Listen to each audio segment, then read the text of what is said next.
Welcome to the Clean Library Podcast, where content meets conscience.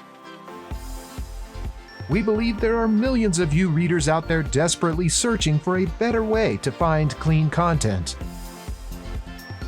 Each episode, we will introduce you to a new author of clean books, giving you, your family, and your friends clean options. Hello, everybody. My name is Marcus Williams. And I'm Brock Morris. And usually we're co-hosts, but today I'm going to be the guest on the podcast. I'm going to put on my author hat. And so, Brock, you're on your own. You get to interview me today.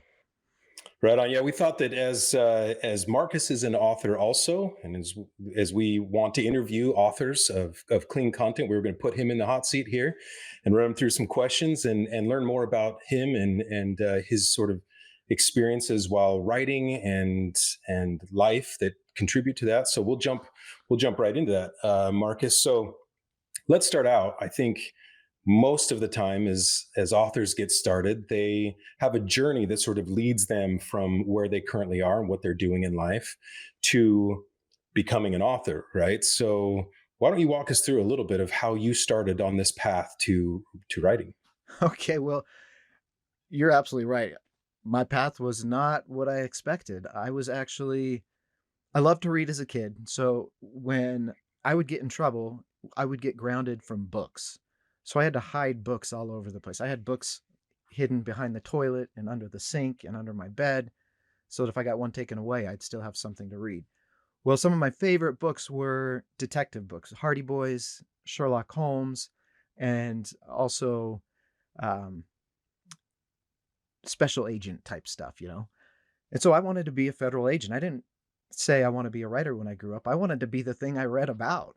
And I did it. I was a special agent with NCIS, Naval Criminal Investigative Service. I loved it. I had a career with them all over the world. And I got to do the things that I read about as a kid, which was super cool. And a lot of times I had to be away from home on jobs, on assignments. And one time I was away from home for 10 weeks or so. And so I'd work during the day and then I'd go home or go back to the hotel at night. And there's just so much you can do in a hotel by yourself. You can work out, eat dinner, watch TV, read. 10 weeks, it gets boring. So one day I just sat down at my laptop. I had the beginnings of an idea and I just started typing. I just started a story and thinking it would probably just be some kind of short story, and it turned into a full-length novel. And that was my first book. I threw it up on Amazon without really editing it, without really doing anything, and just left it there and went back to work. I went home, told my wife, hey, I wrote a book while I was gone. And then that was it. In my spare time, yeah. Right. And I just went back to working until finally the time came when I essentially retired from them and I started writing again. I said, hey, I actually want to do this full time. I want this to be my second career. Oh, that's amazing. And I think there's maybe few authors who've had such a direct life experiences that might feed into the content they're writing. But that brings up something I'm really interested to know. So how do you think that your life experiences impact? So everything from what, for example, what you did professionally to maybe your family competing on the Gong Show as cloggers, how do those life experiences, how do they impact and play into sort of your writing process from the inkling of a first idea all the way through a final draft? Yeah, you had to bring that up, didn't you? We were going to let that slide. Well, my career, I talked to hundreds of people in all different situations, happy situations, and a lot of really scary, sad, hard situations, and people of different cultures around the United States and around the world. And I believe that allowed me to really put myself in other people's shoes, and which helps as a storyteller to develop a character, to develop relationships. I've had this really large breadth of the human experience that even if I haven't experienced, I've talked to people who have. And I think when you talk to people who are experiencing maybe the worst day of their life,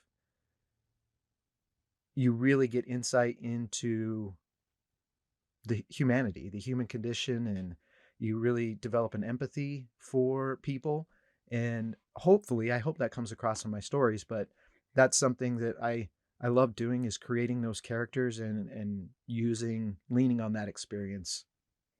Absolutely. I imagine that creates a depth there, especially if you're able to view people that way in your writing. And I think it does come across in what you've written. So at some point in this process too, Marcus, I assume that you made a conscious decision, or maybe not. You can tell us of writing what would be considered, clean content. So how did that sort of come about for you as you were going through the writing process and the different books that you were choosing to write?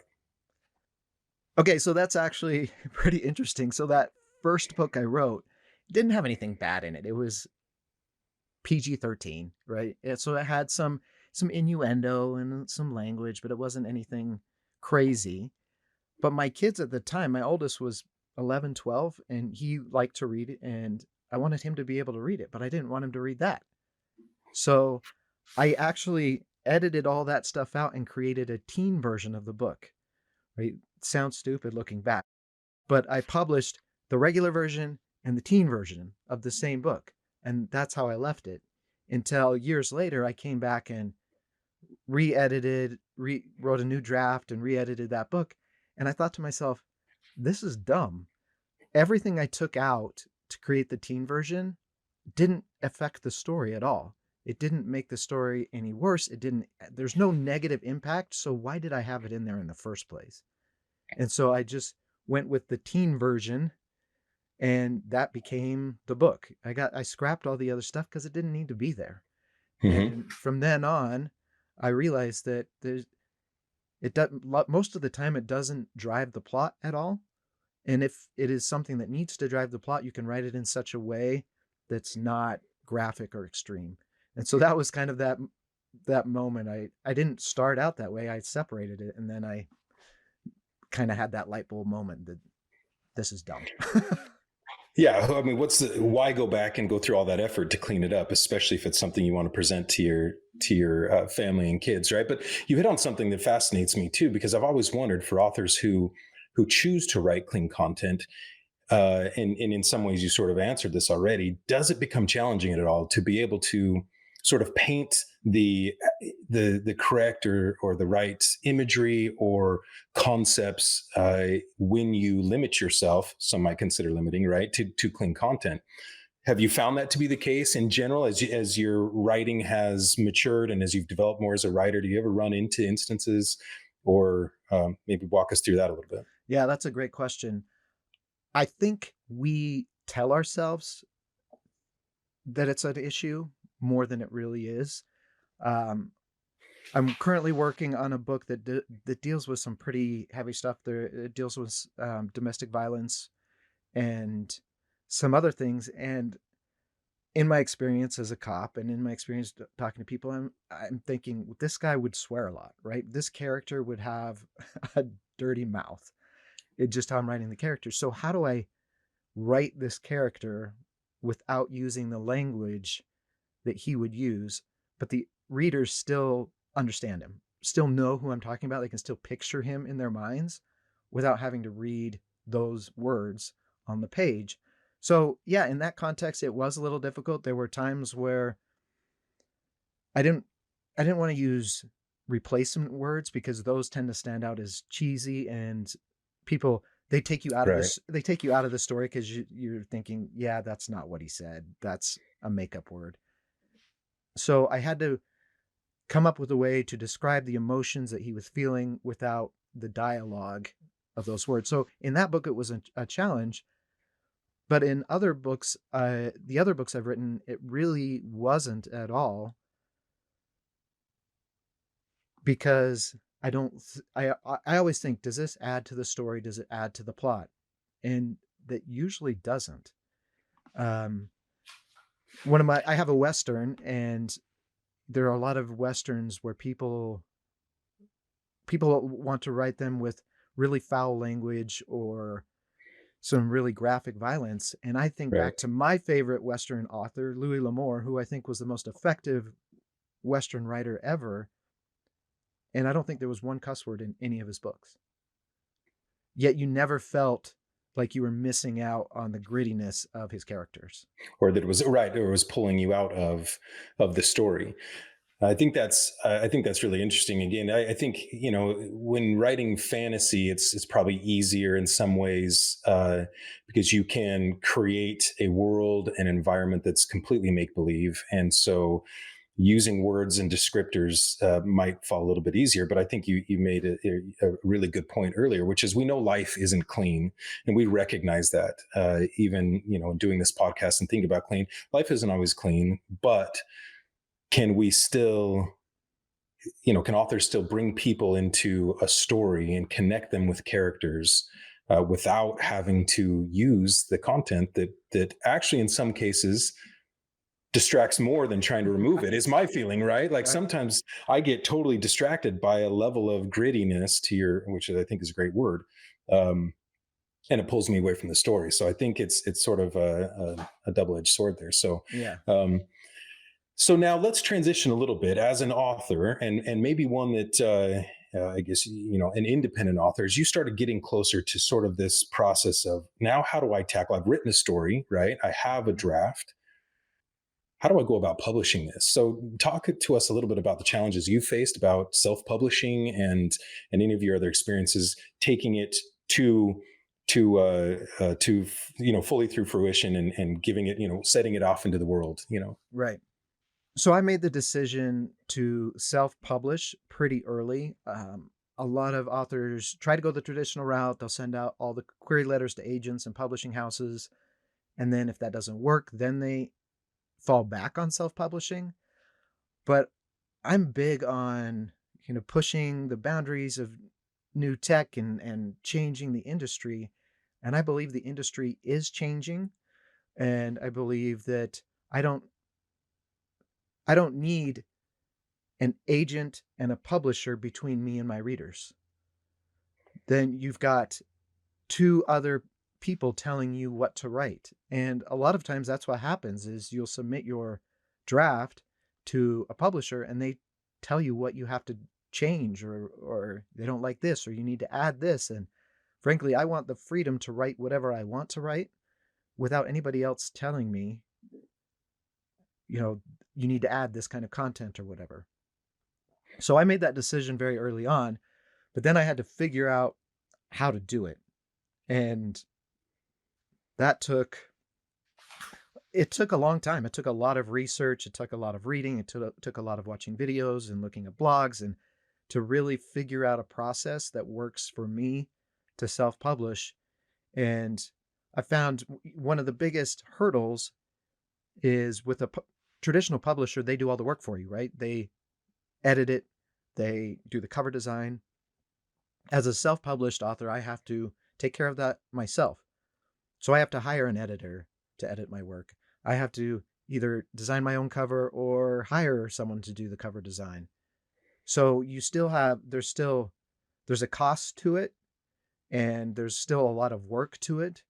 And I think sometimes people think they just write it and publish it and hit publish and that's all, but you still have to do all those steps in between to create a good piece of work. And I want my readers to enjoy it and I want it to be quality. So I'm going to go through those steps, but I have full control and I don't have to anyone else telling me what to do or how to do it or when to do it. I have full creative control. And if readers want to get in touch with me, they can get in touch with me directly. They don't have to go through an agent or anyone else. So I like that. Yeah, so it sounds like there's pros and cons to each, right? And so, do you see yourself, or would you consider yourself as strictly a self-published author, or is that something that you feel like you can sort of make the call on if you get further in your writing and you actually want to go through a publisher versus self-publishing all the time? Can you be dynamic in that and the way you approach your writing? Yeah, I'm absolutely open to that. I don't think I'll ever go out searching for a publisher. It would be more if a publisher came to me. Hmm. And frankly, at that point, if I got to the point where publishers were coming to me because they wanted my books, I probably don't need them. I'm probably well known enough that I don't need them. So I would have to look at, what they were offering, and I would still maintain any all creative control. Would have, like, it would be a discussion. So I'm open to it, but there would definitely have to be specific parameters before I'd be willing to give any kind of control away from the content I Yeah. want to write. That creative control, right? That would be a big concern, I imagine. So as you're writing these clean books and you're putting your work out there and you're getting it published, or you're publishing it, I should say, have you seen any challenges at all to sort of building a following as a clean publisher, or a clean author, I should say? Getting people to follow it just because it's clean content, or is there any disadvantage you see as a clean author in the marketplace for that kind of content? Yes, I think the hardest part of being an author is being a marketer too, and you get buried under it. So there are a lot of, as an author, you need reviews. You need people to go on and review. And so there's something called an advanced reader copy, or an ARC, where people read your book, and publishers do this too. They read your book, and then when it releases, they agree to go in and write an honest review. There's no payment or anything like that. It's just they're readers who like to read, and they're willing to write a review. So there's a lot of pages where you can go out and find these types of ARC readers, but I found they're all, hey, I'm an ARC reader, I'm looking for new books, and I'm looking for, and it's all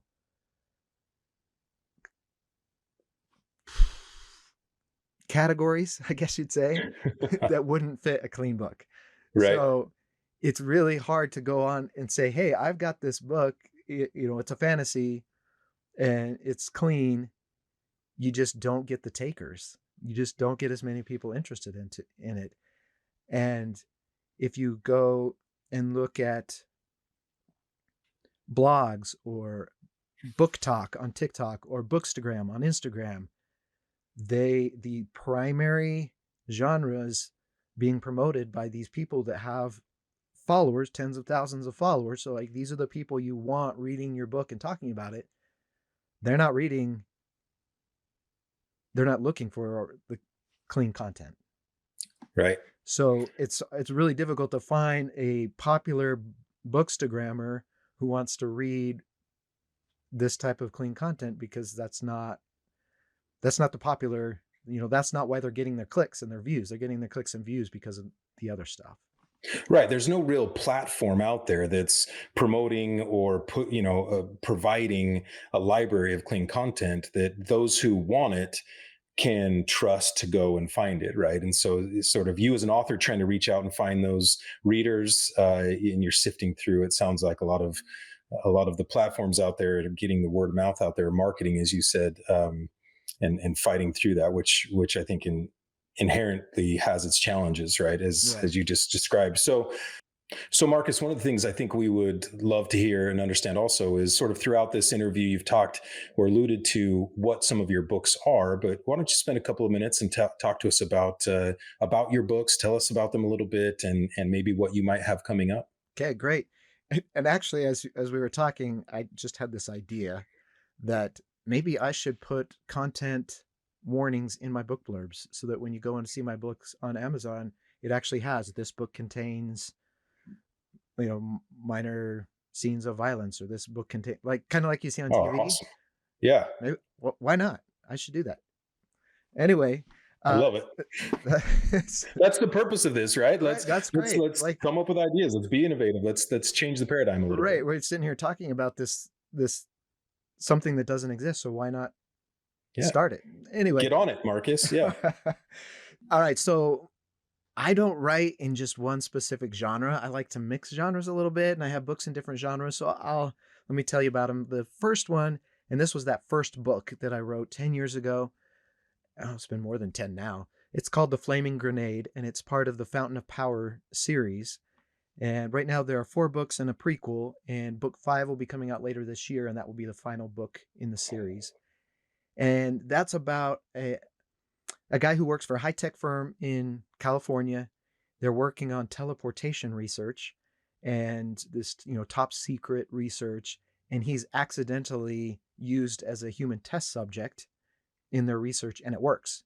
So he has this ability to teleport, and that first time though it glitched because they weren't planning on it, and he finds himself in the middle of a murder mystery, and that involves an ancient power.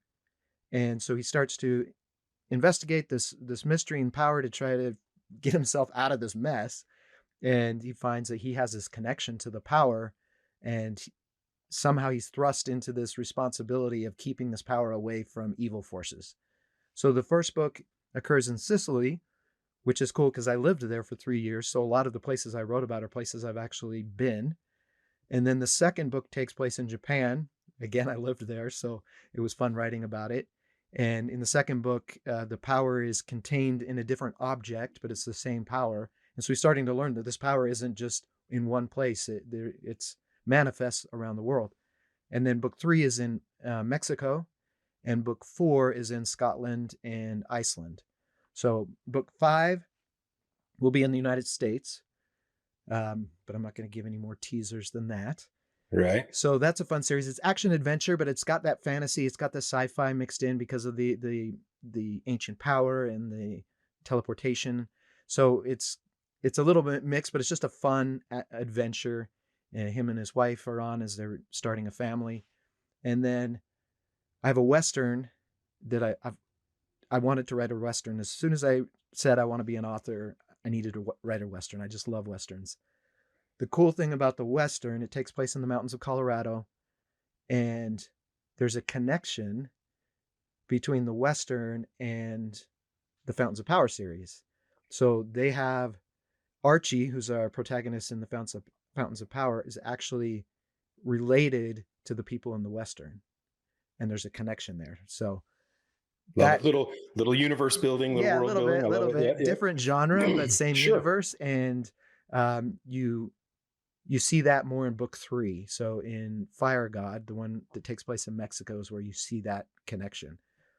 And then I've got a slow burn suspense, and essentially the man has a gift he doesn't understand. He thinks it's a curse, but he finds that he has to use that gift in order to save himself and others. And so that's a standalone. And then there's a Christmas book called The Christmas Stars. And that one, when people ask me what it's about, I like to say it's like a Hallmark movie. It evokes the same feelings as a Hallmark movie, but it actually has a plot. And we all love Hallmark, right? Everybody loves them. They're popular for a reason because of the emotions and just the feel good. So that's a great story. Sometimes we want just a bit of a deeper character. Right. Yeah. So that one was fun to write. And then as a little bit of an ode to my youth or my childhood, reading the Hardy Boys, the Three Investigators, Encyclopedia Brown, I decided to write a kid detective story. So it's for middle grade, maybe 8. Pretty much if you're reading chapter books, you can read it. And it's a story about some kids who come upon a mystery. They form a little detective agency, and they learn a lot of life lessons while they are solving these mysteries. So there's 2 books in that series. The Grounded Detective is the name of the series. And then the book I'm working on right now, it's in the editing process right now, is a thriller. And this is the one I alluded to earlier with the domestic violence. Right. So I call it a time-spanning thriller because it occurs in the New Mexico desert. And the way I got the inspiration for this is I was driving to visit my daughter in Texas. So we're driving through New Mexico, and I'm just taking in the landscape. If you've never been to the deserts of New Mexico and Arizona, Colorado, it's beautiful country, but very desolate and harsh. And this idea just started forming in my mind. And as soon as I got home, I just jumped on the computer and I started writing, and I finished the book in record time because it just flowed. But it's time spanning. So it's at the same location in the desert, but there are 2 stories happening during the book 150 years apart. So same place, different times, and then there's a connection to the 2. So that's a thriller. So Yeah, lots of different genres, but there are some fun little connections and themes and stuff going through them all. But um, I love to read a lot of genres, so why not write in a lot of genres? Why not mix them up? No, I love that. And some of my favorite stories are those that mix. I love that combination of sort of fantasy with detective and in real life scenarios and situations. So, but it sounds like there's something for everyone in any of those. And I'm pretty sure you also have some nonfiction work out there, which maybe we can hit on in the future. Yeah. But there's even a for handymen out there who might need a little bit of help in organizing their efforts. So Marcus, looks like you write right across the board. So as we come to the end here, if there was something that somebody you wish would have told you when you started this process, maybe if there's advice you were giving out to the world, or advice you would give to brand new authors, what do you wish you would have known, somebody would have told you, and what would you like to share with anyone out there? I think my biggest advice that I've come to realize over time, and I don't know if someone would have told me this, if it would have resonated as much as learning it for myself. Um, it's great to submit, like if you want to be involved in critique groups or writing clubs, that's all great. But you can find yourself in a cycle of critique when you do that, that it's never good enough. Someone's always going to find a problem, so you're always going to want to go back and fix it, and you'll never publish.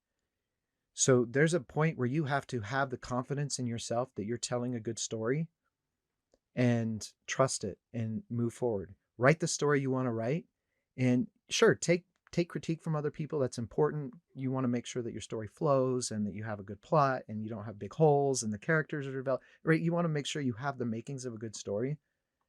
But when you get people getting into the weeds of your story and trying to tell you to change things, basically what you're doing is you're procrastinating publishing. You're coming up with an excuse to not have to publish because you're not confident in it. So stop having this imposter syndrome. When you write a book, it means you're an author. Just because you're self-published does not mean you're not an author.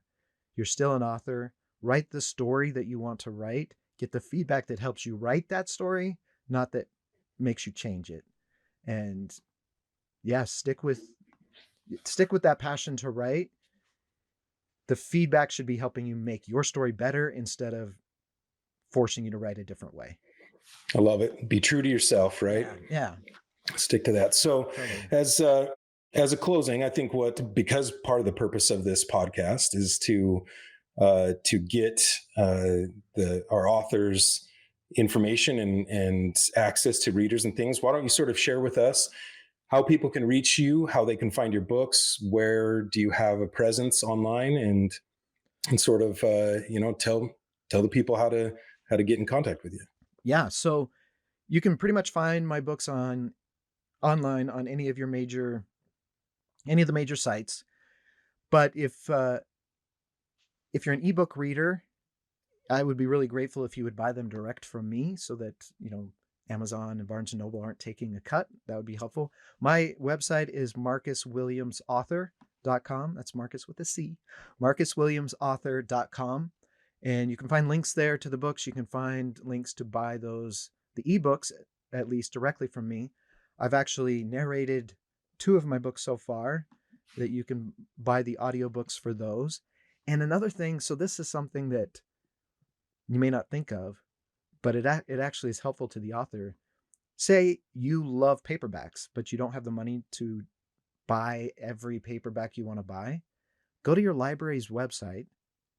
Most of them have a request a book function. Just request my book. You can look it up on Amazon. That'll give you the title and the ISBN number, which is a 13-digit code.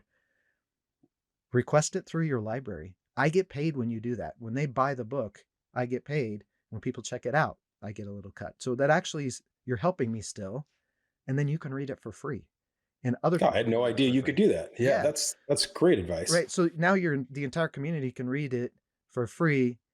So as you're listening to the podcast and you want to buy all these books from these authors and you're like, I don't have the money, don't spend the money. your library has a budget. Ask them to spend the money. So Love it. Awesome. So great. Well, thanks again for being on our podcast, yeah. Marcus, and taking part in what we're doing here. So Am I a I host think again, or am I still a guest? I think we'll hand it back to you as a host now. That was great. Actually fascinating. I learned a lot. We've known each other for over 10 years, I think, Yeah. at this point too. I learned a lot about you I didn't even know. And so thanks for being willing to take some time and share with us a little bit more in depth. I'll hand it back to you. Yeah, that was a lot of fun. And I can't wait to talk to other authors about the same stuff, the same topics and questions. This is going to be a lot of fun. So everybody, please subscribe, share the podcast with your friends. Let us know, do you have an author you want us to interview? Let us know who they are. We'll reach out to them, invite them, or I'll put the link in the podcast description. They can go directly to that link to sign up to be a guest on our podcast. Thanks for listening. We really appreciate it. And we hope that we can help you find the content you want to read here on the Clean Library podcast.